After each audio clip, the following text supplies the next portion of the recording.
일반적으로 성도들이 저는 사명이 있는 사람입니다, 이런 표현을 잘 하지 않는 것 같습니다. 혹시 지금 스스로 자기에게 질문해 볼 때 나는 사명이 있는 사람이야, 이렇게 말씀하시는 것이 가능합니까? 몇 명 없잖아요.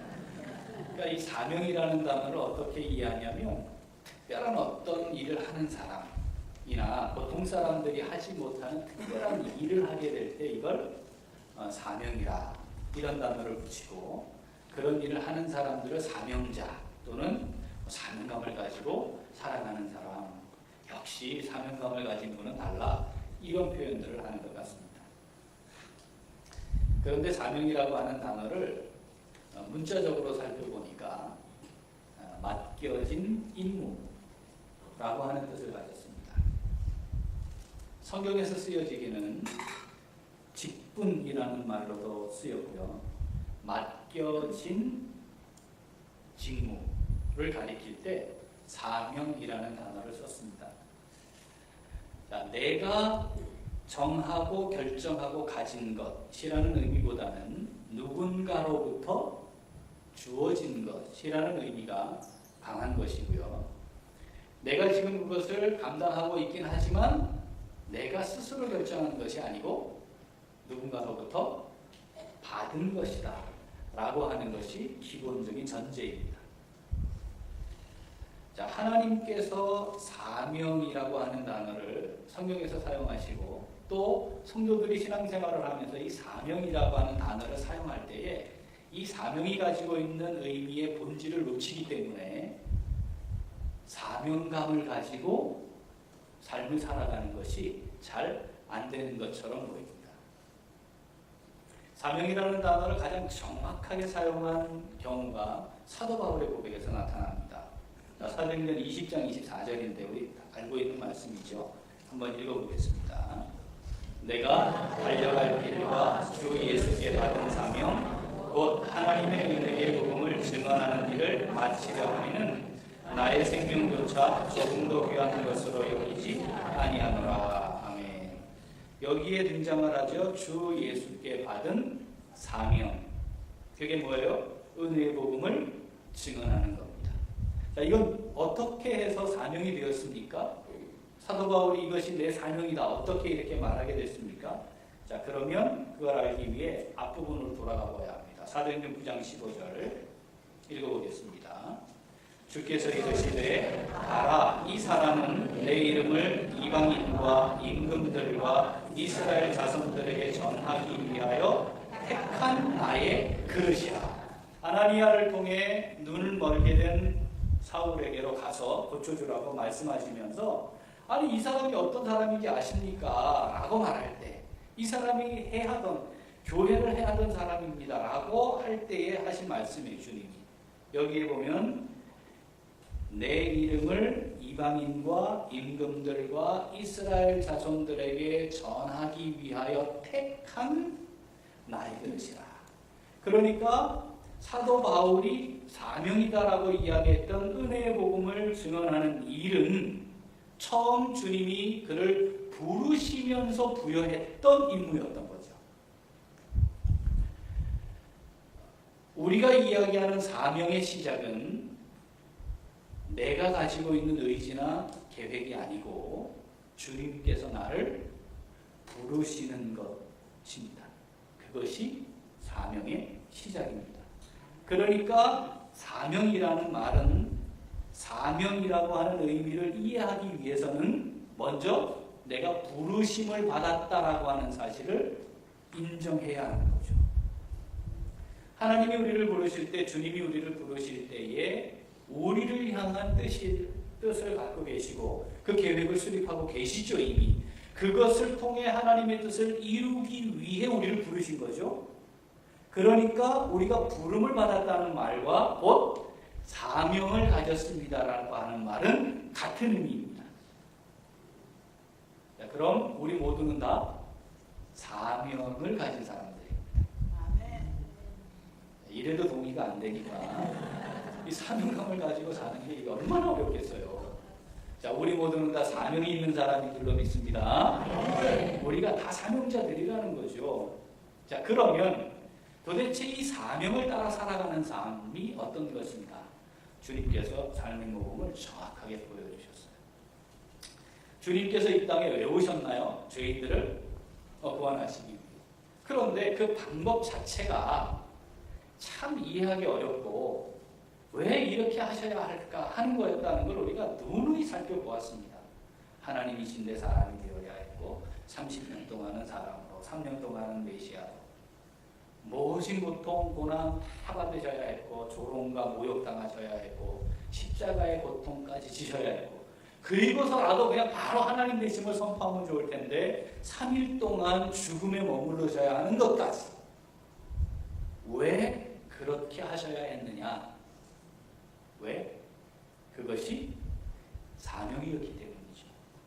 하나님께서 예수 그리스도를 통해 이루고 싶어하는 하나님의 뜻이었기 때문에 그것을 우리 주님이 그대로 감당하신 겁니다. 그러니까 사명이라는 말은 부르심에서 시작되었고 부르심은 곧 사명이 부여되는 것인데 그 사명과 같은 단어로 바꿀 수 있는 것은 하나님의 뜻입니다. 하나님의 뜻을 기억하고 살아가는 사람, 사명이 있는 사람이고 하나님의 뜻 가운데 살아가야만 하는 성도들이기 때문에 곧 모든 성도들은 사명이 있는 사람인데 어떤 삶을 살아야 하느냐? 바로 주님께서 보여주셨던 이 사명의 삶을 따라 살아가야 하는 것이죠. 요한복음 19장 30절 한번 읽어보겠습니다. 오늘 본문이죠. 예수께서 신 포도주를 받으신 후에 이르시되 다 이루었다 하시고 머리를 숙이니 영혼이 떠나가시니라. 아멘. 여기에 다 이루었다라고 하는 말에 담고 있는 의미는 지금까지의 내 삶이 여기까지가 내가 감당해야 하는 사명이었다. 지금까지 내 삶이 사명을 따라 진행되어 온 삶인데 이제 내가 그 사명을 완수하였다라고 하는 선언입니다. 바꾸어 이야기하면 주님의 일생이 주님의 삶 자체가 사명으로 시작해서 사명을 위해 진행되었고 사명을 완수함으로 끝나는 것이다 라고 하는 선언입니다. 주님의 삶이 사명을 이루어가는 삶 그 자체였던 것이죠. 여러분 우리가 이 땅에 왜 보냄을 받았습니까? 왜 부르심을 받았습니까? 왜 지금 성도로 살고 있습니까? 따라합시다. 사명 때문입니다. 이 땅을 살기 위해서, 더 잘 살기 위해서, 문제가 없는 삶을 살기 위해, 많은 것을 누리며 살기 위해가 아니고 우리가 오늘 이 땅을 살고 있는 이유, 지금 숨쉬고 있는 이유는 뭐예요? 사명 때문입니다. 주님께서 우리를 부르셨고 세우셨기 때문에 사명으로 살게 하시기 때문에 우리가 감당해야 할 사명이 끝나면 오늘 우리의 삶이 끝날 겁니다. 더 이 땅에 있어야 할 이유가 없는 것이죠. 주님께서 더 이 땅에 계셔야 할 이유가 없어서 다 이루셨다고 선언하고 끝을 내신 것처럼 우리의 삶도 동일하게 진행될 것이라는 겁니다.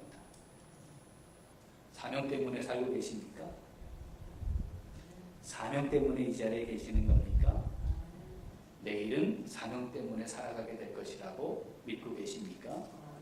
이것을 신뢰하고 고백하는 삶을 사는 것, 이것이 성도들의 삶입니다. 주님이 보여주셨던 사명의 삶 기억하면서 그 주님의 삶의 모범을 따라가는 성도들의 삶은 어떠해야 하는지 오늘 우리에게 주시는 하나님의 음성 함께 듣고자 합니다. 자, 주님께서 삶의 모범으로 보여주신 사명을 따라 살아가는 성도의 삶은 어떻습니까? 첫째, 다시 한번 첫째, 예수 그리스도를 믿습니다. 나는 이제 구원을 받았고 믿음으로 살아가는 성도가 되었습니다. 라고 하는 말 속에 담겨있는 모든 성도들에게 나타나야 하는 공통된 고백은 제가 거해야 할 인생의 최종 목표가 이 땅에 있는 것이 아니고 하나님이 예비하신 영원한 처소입니다. 바로 이거. 지금 우리가 발을 딛고 이 땅에 살아가고 있지만 우리가 거해야 할 최종 처소, 최종 인생의 목표는 이 땅에 있는 것이 아니지요. 인정하십니까?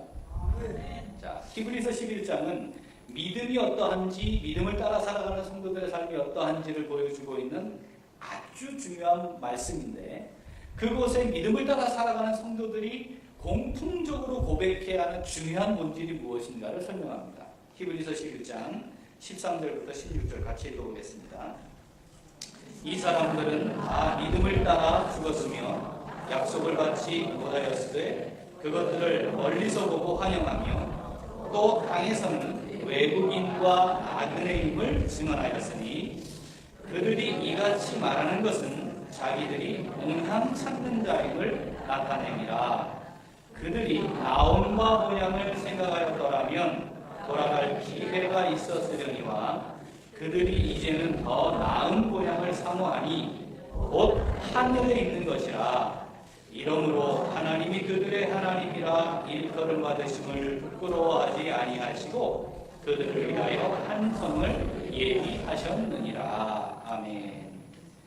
믿음을 가지고 살아가는 사람들에게 나타나는 근본적인 변화, 궁극적인 삶의 목표가 달라지는 겁니다. 이 땅을 살고 있지만 우리는 나그네입니다. 이 땅을 살고 있지만 우리는 외국인입니다. 이 땅을 살아가고 있지만 우리는 여기에 속한 자가 아니고 하늘에 속한 자입니다. 우리는 그곳을 향해 본향을 찾는 자입니다. 그곳을 향해 가고 있습니다. 이것이 삶의 아주 중요한 그리고 궁극적인 목표가 되었다는 것을 고백하는 것이죠. 어디에 있든지 이곳을 볼 수 있어야 합니다. 그 목표가 정확히 정해져야 하고 정해진 그 목표에 집중하는 거죠. 여기서 얼마만큼 많은 걸 누렸느냐, 얻었느냐, 얼마나 많은 사람들 앞에서 그것을 보일 수 있었느냐가 인생의 의미가 아니고 본향을 향하여 가고 있는 나의 걸음이 그곳에 집중하며 얼마나 그곳을 위해 준비하며 살았느냐가 인생의 의미입니다. 이것을 고백하는 것이죠. 그게 뭡니까? 하나님의 부르심에 응답하며 사는 것이고, 하나님의 부르심을 인정하는 순간 나를 향한 하나님의 뜻과 계획을 인정하는 것이므로 사명을 가지고 사는 삶이고, 그곳을 향해 가는 길이니까 사명으로 가는 길이 되는 것이고, 그것이 분명해야만 이 땅의 삶이 사명을 따라 살아가는 삶이 될 수 있는 것이죠. 여러분들 눈앞에 보이십니까? 하나님이 나를 위해 얘기하고 계시는 멋지고 영원한 그 성.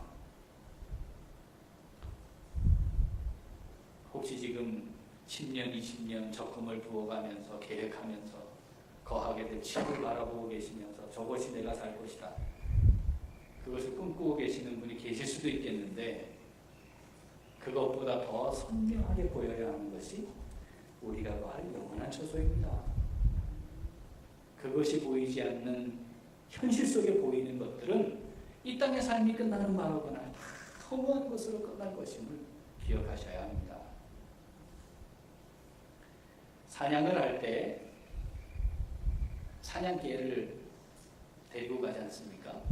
그래서 사냥감이 딱 나타나거나 포수가 그 사냥감을 향해 총을 쏘면 개들이 달려갑니다. 그 사냥감을 향해서 개들이 보통 4-5마리가 함께 달려가는데 그 중에 한 마리만 끝까지 사냥감을 잡는데 달려가고, 나머지 개들은 중간에 다 제자리에서 빙빙빙 돌거나 짖기만 하고 멈춘답니다. 사냥감이 도망을 가는데 따라가다 보면 장애물이 나타나지 않겠습니까? 길도 험해지지 않겠습니까? 살려고 달아나는 거니까. 그러다 보니까 어떤 개들은 중간에 추격을 하다가 멈추는데 한 마리는 끝까지 따라간답니다. 이게 도대체 뭘까 하고 봤더니, 짖으며 따라가고 있는 개들 중에 그 사냥감을 정확히 본 사냥개는 끝까지 따라간답니다. 나머지 사냥개들은 사냥감을 정확히 보지 못한 겁니다. 그러니까 시야에 보이지 않는 사냥감을 같이 무리지어서 달려가긴 하지만 눈앞에 사냥감이 사라져버렸기 때문에 장애물이 생기고 돌이 나오고 험한 길이 나오면 더 이상 사냥하기를 멈추고 그 자리에서 포기한다는 거죠. 무엇이 내 눈에 보이고 있느냐, 내가 지금 무엇에 집중하고 있느냐, 내가 정말 무엇을 바라보고 있느냐 하는 것이 결국 이 땅의 삶을 어떻게 살아가느냐를 결정하는 아주 중요한 요소가 된다는 겁니다. 무엇을 보고 계십니까? 빌립보서 3장 13절 14절 같이 읽어보겠습니다. 형제들아, 나는 아직 내가 작은 줄로 여기지 아니하고 오직 한 일, 즉 뒤에 있는 것은 잊어버리고 앞에 있는 것을 잡으려고 표대를 향하여 그리스도 예수 안에서 하나님이 위에서 부르신 부름의 상을 위하여 달려가노라. 아멘. 우리에게 어떤 표대가 있습니까? 하나님이 나를 위해 예비해 놓으신 영원한 부름의 상입니다. 우리를 부르시고 우리에게 사명을 주셨습니다. 내가 너를 통해 이렇게 하기를 원한다. 내가 너를 통해 이렇게 영광받기를 원한다. 지금부터 너가 살아가는 삶의 걸음걸음마다 내가 함께할 것인데 나의 뜻을 이루어가는 멋진 삶이 되기를 바란다. 그것을 위해 내가 영원한 기업, 썩지 않고 더럽지 않고 쇠하지 아니하는 그 기업을 주님께 노한한다. 여러분, 이 말씀이 우리의 삶에 새겨져 있어야 하고 기억되어야 하고 그것을 볼 수 있어야 합니다. 그 부름의 상을 위하여 달려가는 것, 이것이 이 땅을 살아가는 우리의 삶의 걸음임을 기억하고 삶의 방향 잘 맞추고 풍랑이 치고 폭풍이 몰아치고 비가 내리고 지진이 나도 아무리 흔들려도 우리의 인생의 나침반은 바로 그것을 가리킬 수 있도록 하나님의 뜻이 우리의 삶의 기준이 되어서 그 하나님의 예비한 곳을 향해 가는 우리의 사명의 삶, 믿음으로 멋지게 감당해낼 수 있는 우리 모두가 될 수 있기를 소원합니다. 자, 주님께서 보여주시는 삶의 모범을 따라 살아가는 사명을 가진 성도들의 삶은 어떻습니까? 둘째, 다시 한번 둘째, 자, 주님께서 거하셔야 했던 곳은 어디입니까? 주님의 자리는 어디였습니까? 하나님 보좌입니다. 영원토록 영광스럽고 거룩하며 모든 권세와 권위를 지니신 자리, 그곳이 주님의 자리였습니다. 그런데 주님께서 왜 그 자리를 내려놓으셨습니까? 사명 때문입니다. 그런데 그 사명 때문에 주님이 시작하신 처음 자리는 마구간이었습니다. 하나님이 사람이 되시는 것도 정말 감당하기 어려운, 정말 우리가 표현할 수 없는 엄청난 고난의 자리를 시작하시는 것인데 그 자리도 마구간의 말부유였습니다. 천한 신분의 사람으로 30년의 자리를 지내셔야 했습니다. 메시아로서 이 땅의 죄인들을 사하시는 그 자리에 모든 사람들이 찬사를 보내며 영광을 돌려보낼 그 자리에서 그 일을 하셔서도 될 텐데 조롱과 모욕의 자리였습니다. 침뱉음을 당하는 자리였습니다. 채찍으로 살점이 떨어져 나가야 하는 자리였고 십자가의 극한 고통을 감당해야 하는 자리였습니다. 왜 거기에 계셔야 했습니까? 그곳이 바로 사명의 자리였기 때문에 그렇습니다. 사명을 따라 살아가는 성도들이란 하나님께서 나를 통해 이루기를 원하시는 하나님의 뜻을 성취하는 자리에서 주어진 사명을 감당하는 삶을 살아가는 사람들이죠. 그러니까 내가 지금 있는 그곳이, 내가 지금 서 있는 이곳이 하나님이 보내신 이 자리가 사명의 자리임을 확인하고 그 자리에서 헌신하는 겁니다. 어느 자리였든지 내가 보고 판단해서 이것이 내게 유익한지 그렇지 않은지를 살피는 것이 아닙니다. 이것이 내게 유익을 가져다 줄 것인지 내 이름을 드러낼 것인지 더 많은 것을 얻게 하는 자리인지를 살피는 것이 아니라 하나님의 뜻 가운데 하나님이 내게 허락한 자리이고 내가 감당해야 할 자리인가를 살피는 겁니다.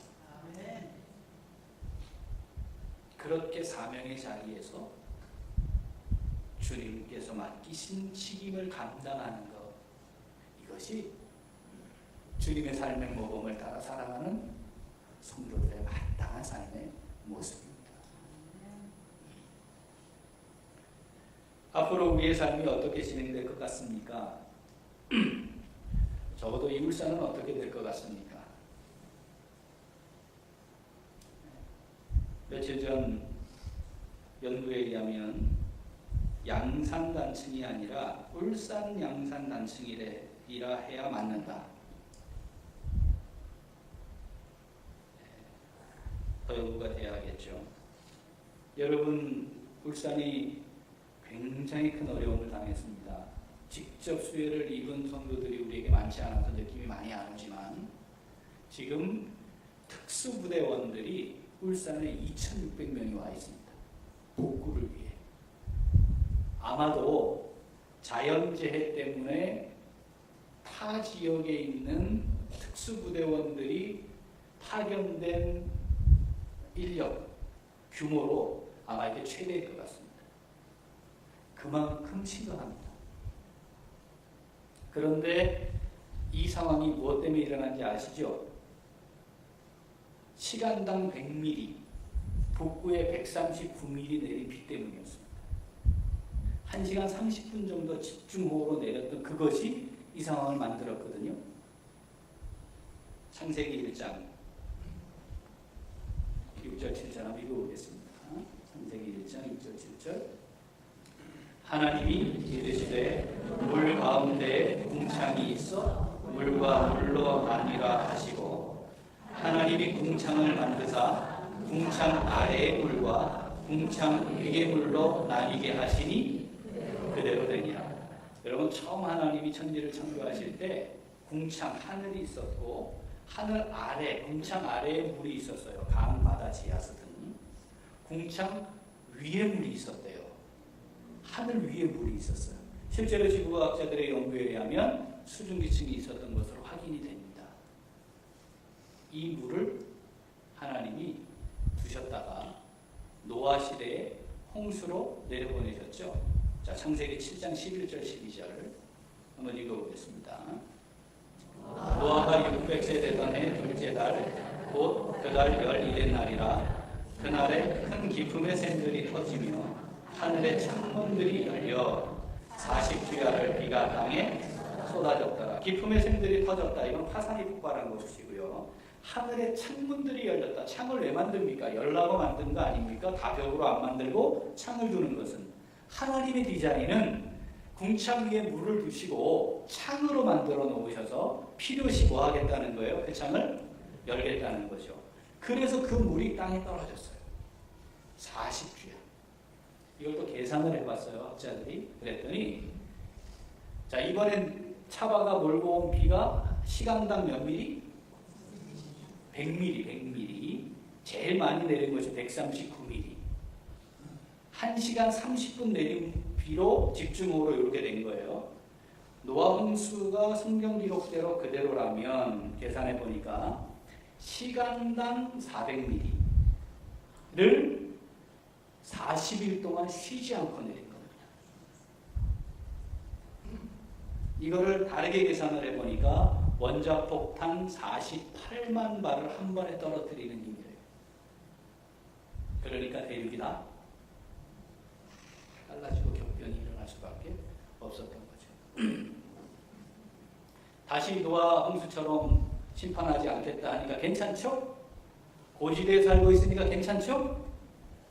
이제는 또 고지대는 지진 때문에 문제예요. 제가 지난번에도 말씀드렸지만 내일 우리에게 아니 오늘 예배 마치고 차 몰고 집에 가는 동안에 우리에게 어떤 일이 일어날지 아무도 모릅니다. 비 피해서 안전하게 차 몰고 가다가 교통사고로 삶이 끝나는 경우도 있습니다.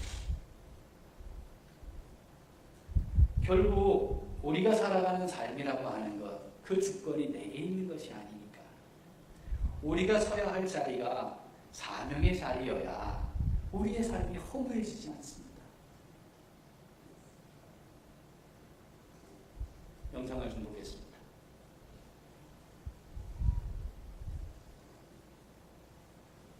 뉴스투데이 2부 시작합니다. 아버지도 소방관이었습니다. 강물에 고립된 주민을 구하려다 불의에 실종된 29살 젊은 소방사가 뜨내 숨진 채 발견됐습니다. 의로운 희생에 각계의 조문과 성금이 답지하고 있습니다. 서하경 기자입니다. 거센 강물 속의 한 자동차에서 29살 강기봉 소방사가 가까스로 탈출합니다. 급류에 맞서 안간힘을 쓰며 주변의 타이어나 나무를 필사적으로 붙잡습니다. 하지만 강 소방사는 버티지 못하고 물에 휩쓸려 실종됐습니다. 강 소방사는 고립된 차에 사람 2명이 갇혀있다는 신고를 받고 동료 구조대원 2명과 함께 폐하방변으로 출동했습니다. 그러나 차 안에 사람은 없었고 구급차로 되돌아가려던 순간 불어난 강물이 구조대원들을 덮쳤습니다. 동료 2명은 간신히 급류에서 벗어났지만 강 소방사는 실종 11시간 만에 강기슬에서 숨진 채 발견됐습니다. 말이 안 나오는 거지. 네. 특히 뭐 다른 시민들도 그렇겠지만 동료니까 막막했습니다. 강 소방사의 아버지도 같은 소방관 출신. 아버지는 인명구조 의지가 투철했던 아들을 잊을 수 없습니다. 뭐 읽으면은 당연히 나무 구하러 다니는 게 직업 아닙니까? 목숨을 아끼지 않고 구조 현장에 몸을 던진 임용 1년 6개월 신참 소방관의 의로운 희생이 주위를 안타깝게 만들고 있습니다. MBC 뉴스 서하경입니다.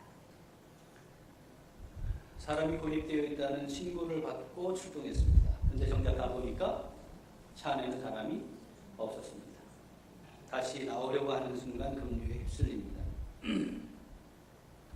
왜 그 자리에 있었습니까? 피해가야죠.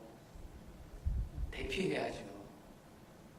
물과 가능한 멀리 떨어져야죠.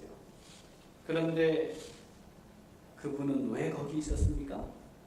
그 자리가 사명의 자리였기 때문입니다. 아버지, 같은 소방관이었던 아버지가 한 인터뷰 내용이 이겁니다. 그래도 119면 당연히 남을 구하러 다니는 게 직업이니까.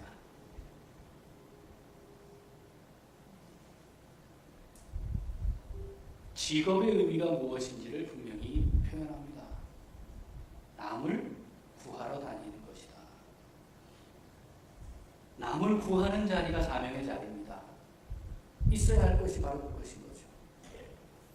여러분, 우리가 하나님께서 부르셨고 구원의 은혜를 누려서 다시 하나님의 보내심을 따라 우리가 살고 있다고 정말 그걸 인정한다면 우리의 직장의 그 자리가 사명의 자리여야 합니다.